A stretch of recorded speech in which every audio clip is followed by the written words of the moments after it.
जुगाड़ हमारा एक पसंदीदा शब्द ही नहीं, फेवरेट चॉइस भी है। लंबे रास्ते से काम क्यों करें जब शॉर्टकट ले सकते हैं और किसे पता पड़ेगा। ऐसे एक्सक्यूज देकर हम अपने तौर पर गलत को भी जस्टिफाई कर लेते हैं। जब हम टैक्स पूरा नहीं देते हैं तो हमारा एक्सक्यूज होता है कि मिनिस्टर्स और नेताओं ने देश का इतना पैसा हड़पा है तो हम ही क्यों भरे। मतलब बड़े सुविधाजनक ढीठपन से हम अपने हिस्से की जस्टिफिकेशन कर लेते हैं।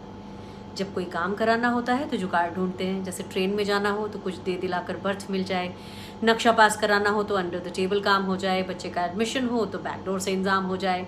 बिजली के मीटर से फिडल करते हैं कि बिल कम आए, यानी कि जहाँ मौका मिल जाए वहीं टाँका लगा दिया जाए। और अब ज़रा खुद के द्वारा आए दिन खींचते हुए की गई शिकायतों पर भी नज़र डाल लें। ये हिंदुस्तानी लोग ना बदलेंगे नहीं, सब चोर हैं। ये नेता तो भरोसे के लायक ही नहीं। अरे ये सरकारी नौकरी वाले हैं ना, अपनी जगह पर ही नहीं मिलते। इस देश का ना कुछ नहीं हो सकता। समझ में आया कुछ? हम पहले तीसरी दुनिया का देश कहलाते थे, फिर हमें विकासशील देश मान लिया गया और अब भी विकासशील ही हैं। पिछले दिनों लॉकडाउन के दौरान कई देशों की फिक्शन टेलीसीरीज देखने को मिली।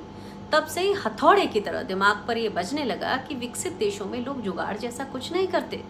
झूठ बोलने को सामाजिक अस्वीकृति है। चुनावों में भी गलत तरीके के इस्तेमाल को चलता है के हिसाब से नहीं देखा जाता, और अगर प्रमाणित हो जाए तो सत्ता जा सकती है। आमतौर पर रिश्वत से निर्णय और नियम दोनों ही नहीं बदलते। कुल मिला के कहना यही है कि बहुत हुआ विकासशील देश का टैग। अब हमें विकसित देश बनना है तो खुद को तकलीफ देना होगी, प्रोसीजर का सम्मान करना होगा और शॉर्टकट या जुगाड़ों से परहेज भी।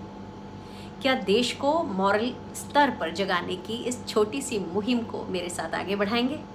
क्या अपनी तौर पर इन जुगाड़ों को वापरना बंद करेंगे? चलिए एक बार कोशिश करते हैं। असर दिखने में लगभग 8-10 साल लगेंगे, लेकिन आने वाली पीढ़ी हमारी शुक्रगुजार होगी कि हमने उनके लिए एक वैल्यू सिस्टम तैयार किए हैं और एक बेहतर देश भी।